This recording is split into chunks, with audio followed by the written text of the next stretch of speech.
Thank you very much for joining us. I am honored to be joined by our leaders and members in this Congress who have dedicated themselves to working on behalf of ordinary citizens. In fact, we're here today with a D.A.R.E. and also to declare our fervent support to make sure that we have a campaign finance system and an electoral system where we both disclose, amend our Constitution, reform our system of campaign finance reform, and elect citizens and make sure that they're not suppressed in the process. Our leadership and the members of Congress behind me have dedicated themselves to this, and we're proud today to be led by our great leader, Nancy Pelosi. Nancy? Thank you. Thank you very much, Mr. Chairman, for bringing us together here to honor the vows of our founders. They established, risked their lives, their fortunes, and their sacred honor to establish a democracy where the voice and the vote of the people determine the outcome of elections, not the checkbooks of a very, very few people. The voice of the many, of all of the American people weighing in. I'm proud to join you and salute you for your long history in trying to have public financing of campaigns, to join our assistant leader, Mr. Clyburn, who's been a champion in fighting the voter suppression that is going on in our country, Chris Van Hollen, the author of the Disclose Act, John Sarbanes, who has his own public financing bill, Mr. Schiff, who has been a champion talking about all of these issues, including the amendment to the Constitution to overturn the Citizens United decisions. I'm so pleased we're here with Mr. Kucinich and Mr. Cicilline, and other members will be joining us as well. Mr. Deutsch, who has been a champion on the overturning the Citizens United decision. Mr. McGovern is with us as well. Oh, the list keeps getting growing here. But we are all proud to be here with Public Campaign Action Fund, with Common Cause, with the Public Citizen, and Americans for Campaign Reform. I talked about our founders and what they intended, and how important it is for us to honor their vows and their commitment to our country, for a democracy. It's really important, though, for us to recognize that the policy that happens inside the Capitol or any Capitol in our country is related to the politics. You cannot separate the two. Walter Reuther said the bread box and the ballot box are connected. So if we're to have policies that support the great middle class of our country, which is the backbone of our democracy, we have to change the politics. And that's why we have issued this D.A.R.E. As the chairman pointed out, it's a D.A.R.E. D, disclose. I'm Nancy Pelosi, and I support this ad. I have to say that about my own commercials. How can these people put millions of dollars on the table with no disclosure? Amend the Constitution to overturn this ill-designed Citizens United decision. Reform. Come in with the reform so that we take it down to a place of low-dollar funding of elections. What do we need? This constant fundraising and long campaigns. Let's get this down to the basics. And again, elect people who will do just that. Disclose, amend, reform, elect. And when we do, we will have policies that more relate to what happens at the kitchen table of the American people rather than at the table of the special interest. What we are in a situation, and why this is so urgent, is that with this endless money, they're suffocating the airwaves with unlimited special interest, undisclosed funding.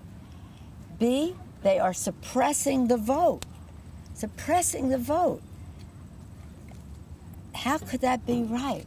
And they are poisoning the debate so that the average person says, a pox on both your houses, I don't know what this is all about, and that is a victory for the special interest in our country. It doesn't matter who can outraise whom. It isn't right in any event. So let us honor the vows of our founders to support a democracy which honors an election because it is the voice of the people and not the checkbooks of the very, very few. And I thank my colleagues for their leadership on this, the organizations that are here with us. And it's my privilege now to yield the floor to Nick Neihart with Public Campaign Action Fund. Thank you, Nick, for your work and the fund's work as well. Thank you. Good afternoon. I'm Nick Neihart. I'm the president of Public Campaign Action Fund.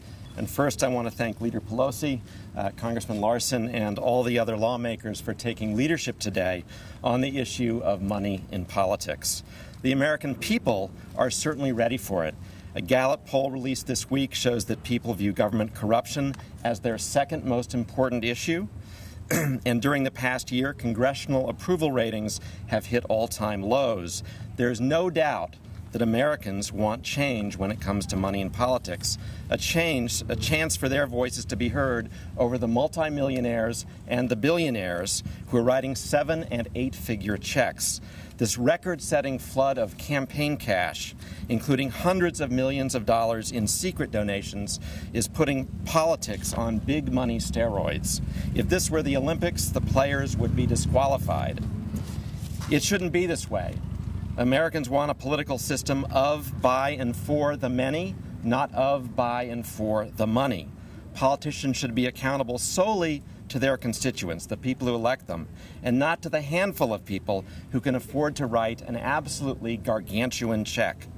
As will be outlined today, there are 3 critical steps we can get to work on right now that will go a long way to fixing what's wrong. The first is full disclosure, as exemplified by Congressman Van Hollen's Disclose Act. We need to end the secret money that hides who is trying to buy elections. Second, we need to raise up the voices of everyday citizens by creating a citizen-led, small donor-driven campaign system, somewhat similar to the Fair Elections Act, now with 100 co-sponsors. And finally, we need to establish reasonable limits on outside expenditures. Given the Citizens United decision and others like it from the Roberts Court, that will most likely mean passing a constitutional amendment to make it clear that our American democracy is not for sale. And there is an urgency to this. Without change in these 3 areas, it will get worse. There will be more secret money, more deep-pocket lobbying influence, and less power for everyday voters. There will be less voice for everyday citizens when it comes to job creation, taxes in the budget, energy policy, and health care costs. That's why the leadership being shown here today by these elected officials is so important. Americans need to understand that there is a way forward and that our democracy can be restored. Thank you. Thank you, Dick. Giving voice to everyday citizens and leading our caucus has been Jim Clyburn, who has made sure, as he's traveled all across this great country of ours and worked with members not only here in Congress, but elected officials and people all across this great country of ours, to make sure that during this election, every voice is heard. And the suppression of the vote in this country is a real problem that this gentleman has led the way in the United States Congress of addressing. My honor to introduce Jim Clyburn. Thank you very much, Chairman Larson. Let me add my voice to those thanking Leader Pelosi for her tremendous leadership to this caucus. I want to thank Chris Van Hollen for his leadership on Disclose as well. Now, all of my colleagues who are here, as well as Mr. Neihart, who is representing one of the third-party groups in this issue. I just want to say a couple of things. First of all, this week we're taking up a tax bill here in the House. The Senate has already passed a middle-class tax cut, and the President has told us that he will sign it as soon as it hits his desk. The only thing standing between us, the American people, middle-income Americans, their tax cut, is a Republican-led House.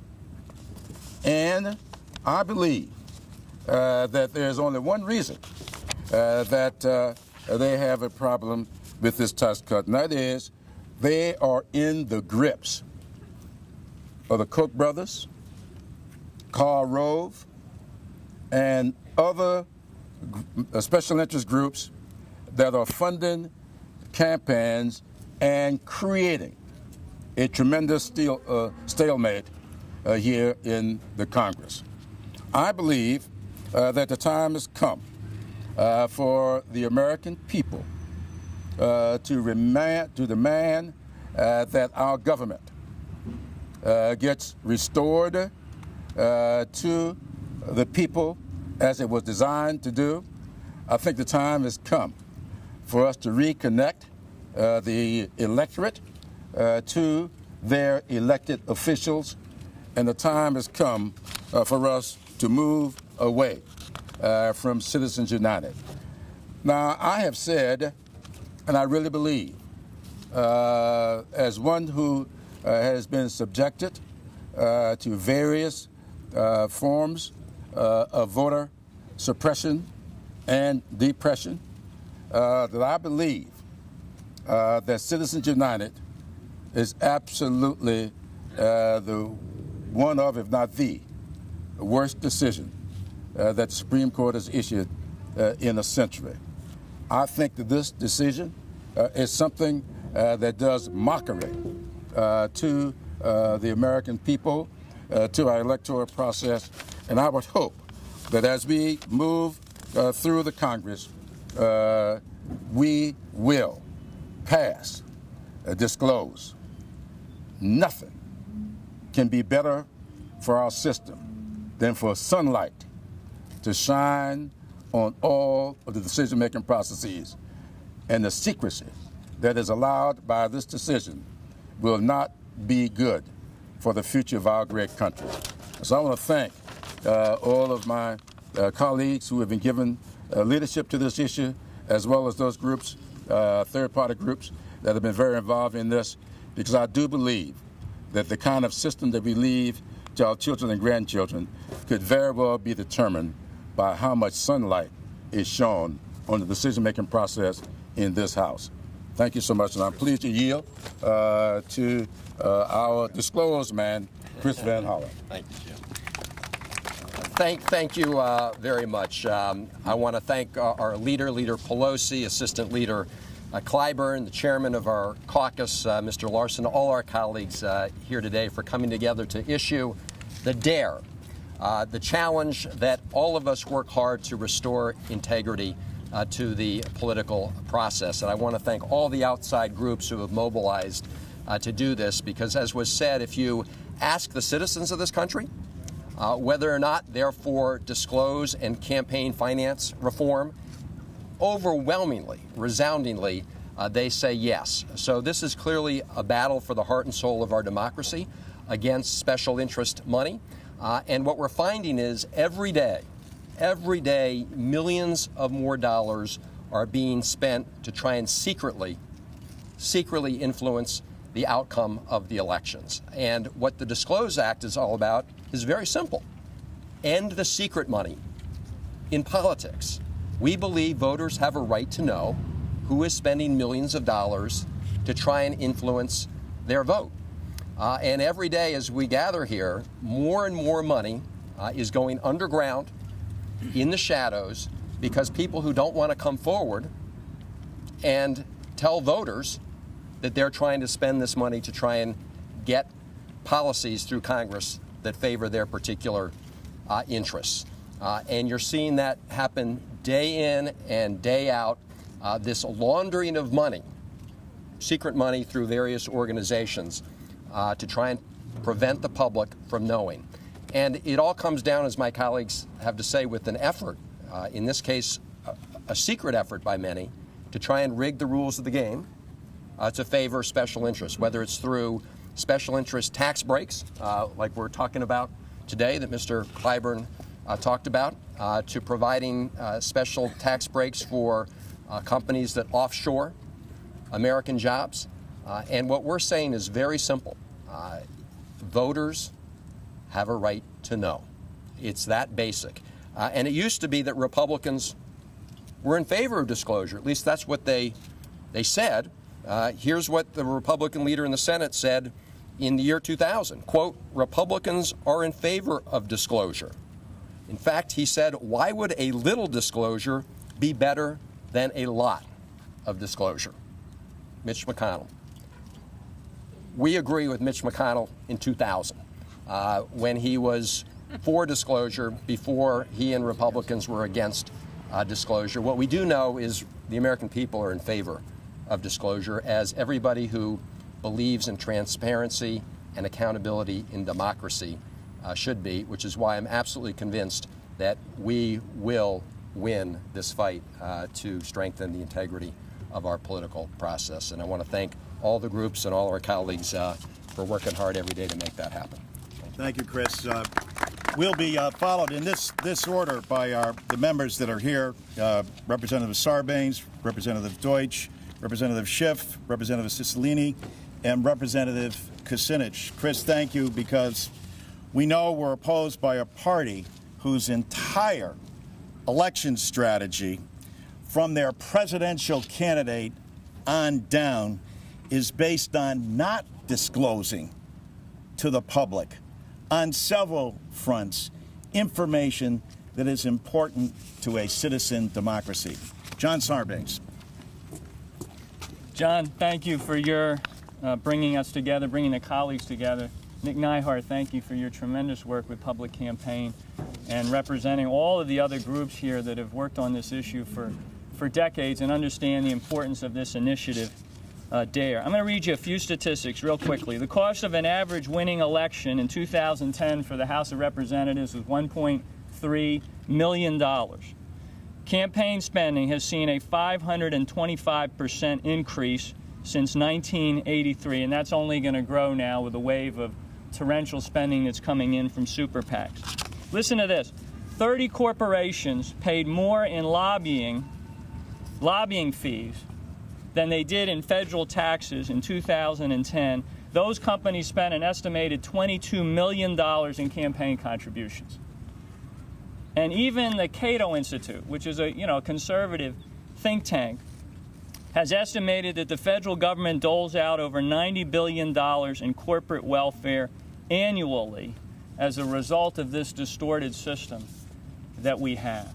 If you talk, as we do every day, to our constituents, to the people back home, about what they're concerned about, what they feel, the biggest sentiment out there is a deep cynicism about whether Washington and Congress and our democratic institutions are in a position anymore to convert the will of the public into good public policy. And the reason they feel this way is because they don't believe anymore that the voice of the average American can be heard over this din of spending that's coming from special interests and big money and super PACs. So we have a tremendous opportunity here. This really is an opportunity. This D.A.R.E. thing is not just a slogan.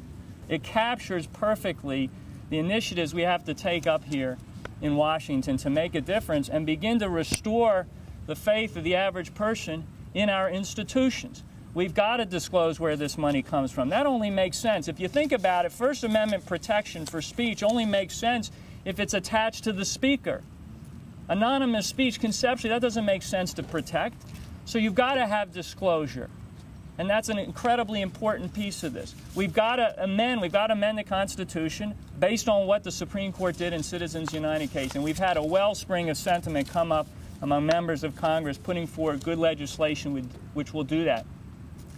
But we've also got to empower the average person out there to take back this campaign funding system that we have. We have to reform the way that campaigns are funded. And what we need is a new paradigm of people-owned, people-driven, grassroots financing of campaigns. In other words, let's give that process back to the average person, back to the people. Let's take it away from the special interests and the big money and put it where it belongs. And if we do that, you will start to see public policy coming forth from Washington that really responds to the concerns of the American people. Too often it goes in the other direction. So that's the opportunity we have. If we do it, we can address this cynicism. We can restore the faith of Americans in their democratic institutions. And I'm proud to stand with all these leaders who are joined in that effort. Thank you. And now I want to introduce Ted Deutsch, who's done incredible yeoman's work with respect to the constitutional amendment effort. Ted. Thank you very much. Thanks, John. Chairman Larson, thank you for your leadership. Thanks for bringing us together today. To Leader Pelosi, who has been so magnificent on these issues, and to all of my colleagues, and Nick, thank you for your leadership as well. This is I honestly believe that this is an opportunity that will come along really once in our lifetime. This is a pivot point in American history. We can either continue down the line that we're currently going, where special interests, corporations, a handful of individuals will dominate the political discourse in this country.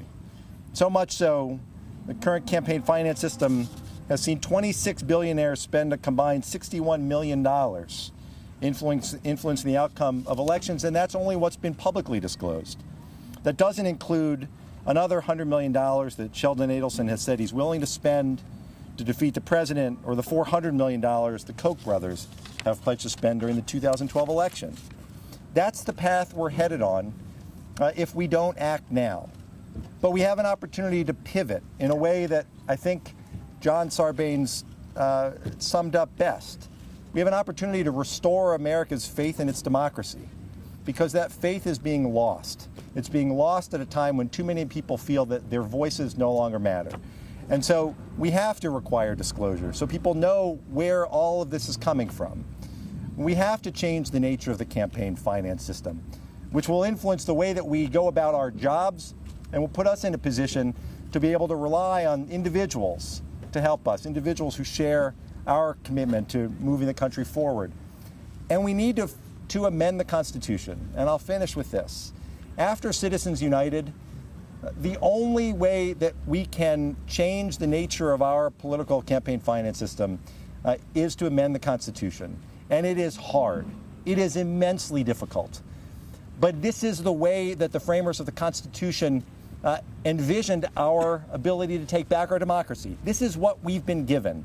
We have to seize the opportunity to amend the Constitution to ensure that we can restore faith in democracy, to give the ability of individuals throughout the country to dictate what happens in Washington, rather than letting some special interests dictate what happens in Washington. And ultimately, at a time when the congressional approval rating hovers barely in double digits, we have perhaps the last best opportunity to change the perception that people have of the way this body operates, to put the people back in front where they belong. I appreciate the opportunity, and I will yield to my friend and colleague Adam Schiff, another great leader on the constitutional amendment battle. Ted, thank you, and Chairman, thank you for bringing us together. I was elected in 2000 in what was then and may still be the most expensive race for the House in history. My opponent spent $6.8 million, which back in 2000 was a lot of money. But it wasn't what my opponent spent that concerned me the most, because for better or worse, my opponent had to stand by what he said and could be held accountable. What concerned me then and what concerns me now were the $5 million that were expended independently by people who could not be held accountable.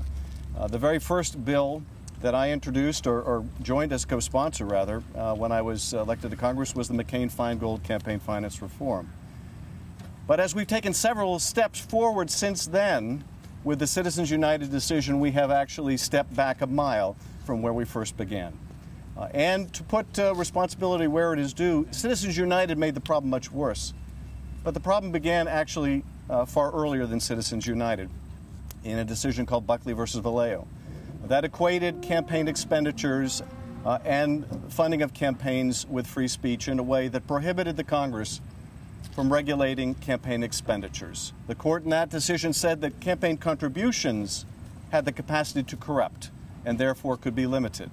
But campaign expenditures had no possibility of corrupting would not give the appearance of impropriety and therefore could not be regulated. Now, since that time, we have seen the ill wisdom of that distinction. When you can have individuals single-handedly finance presidential campaigns, the idea that the candidate is unknowing of that support, that has no appearance of impropriety, no potential of corruption, is naive, to put it mildly. I shared the sentiment of my colleagues that the first and most efficacious step we can take is to require disclosure. Let the people know the source of funding. Let them evaluate it for what it's worth. Who is spending money to influence me? But I think it's also necessary, once we have disclosure, to go beyond that, to correct this long line of Supreme Court cases, to once again give Congress the power that the Watergate generation sought to give it, to allow it to regulate the expenditure of money as well as the contribution of money. Only then will we really attack the mammoth abuses that we are seeing now. And I want to thank all my colleagues for their work in these efforts, which I join wholeheartedly. And Mr. Chairman, thank you for your leadership. I now would like to introduce David Cicilline for his remarks. Thank you for your work, David. Thank you. Good afternoon. I want to begin by thanking Chairman Larson for his great leadership on this, as well as my colleague Chris Van Hollen and Ted Deutsch and all of the colleagues who are here. I'm a brand new member of Congress, and the obvious danger of the unlimited secret corporate money and the impact it's having on the quality of our democracy was immediately apparent to me when I arrived here in Washington. As you all know, Citizens United opened the floodgates for unlimited secret corporate spending to influence our elections and undermine our democracy. Now, powerful special interests have a tighter grip than ever on what happens and what doesn't happen here in Washington. And without real reform, it will continue to protect the special interests of the most powerful at the expense of everybody else. And particularly in this moment of very serious challenges in our country, if we don't fix the way we conduct elections and we don't reduce the power of big money in our elections and return this democracy to the people who elect us, I think it will become even more difficult to meet the serious challenges of our time. And so when I talk to constituents about this and hear from them directly, they sort of shrug their shoulders and say, you know, can it be fixed? Isn't this always the way Washington worked? Isn't it rigged against working families and the middle class? Hasn't it always been that way? And today, I think, is a really clear message. We're not powerless to fix this. It's going to require us to ignite the passions of the American people, to join this agenda of D.A.R.E, to disclose so people know where this money's coming from. There's specific legislation that will fix that. Thank you, Congressman Van Hollen, for your leadership. To amend our Constitution so we can again say corporations are not people, people are people, and we can remove the role of public corporations from our public elections. Reform our elections so that we can have public financing and have a model which gives voice to American people and not powerful, wealthy corporate interests, and to be sure that we're electing people who are committed to accomplishing these three things. We're not powerless to live with this condition. We can fix it. We can restore our democracy. I'm honored to be part of this. I thank my colleagues for their leadership. We have no choice but to enact this legislation, to elect people who are committed to reforming our system, to remove the influence of big money, particularly secret money in our elections. And the broken system that exists in Washington today stands in the way of doing the urgent work that we need to do to create jobs, to get our economy back on track, to develop public policy that enhances the long-term economic health and prosperity of our country, and to protect the middle class of this country. So thank you all. Thank you to the outside groups that have been a really important part. And it's now my great honor to introduce my colleague, Dennis Kucinich. Thank you very much. Thank you. I want to thank John Larson for helping to bring us together and for his consistent leadership on this issue. Every member of the caucus appreciates it, and a chance to stand here with all my colleagues is very important. It's hot today, but I will submit that there's a hotter place that awaits all of us if we stand by and see our country lost to moneyed interest groups. You know, coming from Cleveland, Ohio, I know a little bit about the history of money in politics. Just to share it with you very quickly. In 1896, there was the election between William Jennings Bryan and Mark Hanna. Corporate interest in Cleveland, Ohio raised a ton of money. It was not Mark Hanna, but William McKinley. So you had the William Jennings Bryan, William McKinley election, and Mark Hanna raised a ton of corporate money. Told McKinley, you don't even have to leave your front porch. You could just stay here and we'll get you elected president. William Jennings Bryan had enormous popular support across the country. The prairie populist, they call him. He was keyed into economic reforms. His aspirations and those of the American people were crushed by a ton of money. This goes back to 1896. It's not as though everything was perfect between then and Citizens United. We all understand that. But we have to get real here. I mean, imagine you could put this in post-production. You could put in a for sale sign on the Capitol. But you don't have to wait for post-production to do that. It's happening now. This place is for sale. Notwithstanding the fact that there are men and women of integrity who serve here, the system is rotten. This system is like an auction where policy goes to the highest bidder. Let's be frank and candid about where we're at today. And you go back to Citizens United, back to Buckley versus Vallejo. But except for this effort, Nick and others are spurring, and members of Congress coming from many different political persuasions within our party, except for this effort, all is lost. We have to fight back. And we have to stand up. Now, for my part, I proposed House Joint Resolution 100, constitutional amendment, that would take all private money out of the process. That's possible. But we have to have some reforms. You know, years ago when Lincoln stood at Gettysburg, after a Civil War, you know, he anticipated the struggles that America would have in his Gettysburg Address. His prayer was that a government of the people, by the people, and for the people shall not perish from this earth. Well, let me tell you something. We are on the verge of losing our democracy because of the corrupting influence of massive amounts of money that are being thrown into elections where people don't even know about it. And so this is why we stand here in the heat. This is why we need to generate some heat of our own and some light to a political system that is failing the American people because of the corrupting influence of money that's brought about by the Citizens United decision, by Buckley versus Vallejo, and by the undue influence of corporations in our politics. Thank you very much. Thank you. I want to again thank all of my colleagues, and I especially want to thank Nick Neihart, and I want to thank so many Americans who are joined in this cause, not only to dare, but to declare our support to make sure that we disclose, to make sure that we amend, reform, and elect people who will carry out that responsibility and make sure in the process of that election that we are not suppressing the vote. We will do everything that we possibly can to ensure that we're sending people back to Congress who will support these initiatives. Thank you so much.